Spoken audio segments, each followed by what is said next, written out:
नमस्कार शेतकरी मित्रांनो, शेतकऱ्यांची शेतीशाळा प्राकृतिक आधुनिक कृषी शोध प्रशिक्षण चिकित्सालय रामपुरी बुद्रुकमध्ये आपले सहर्ष स्वागत आहे. शेतकरी मित्रांनो, आज आपण आहोत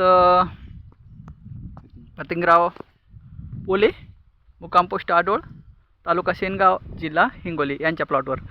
तर मित्रांनो, आपण पाहूया की याच्यावर अगोदर करप्या आला होता आणि करप्या आल्यानंतर शेड्यूल चालू होतं आपलं स्प्रेडिंगचं.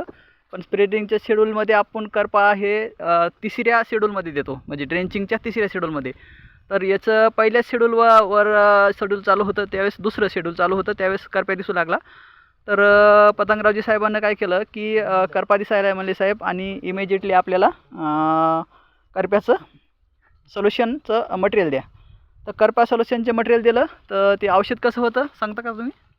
पेट्रोल सारखं होतं, लाल. पेट्रोल सारखं लाल होतं, अर्धा लिटर. तर ते पेट्रोल सारखं लाल आपण औषध, त्याच्यामध्ये काय होतं, कॅल्शियम पॉलिसल्फाईड होतं. त्याच्यामध्ये कॅल्शियम असतं. कॅल्शियम काय करतं, फंगल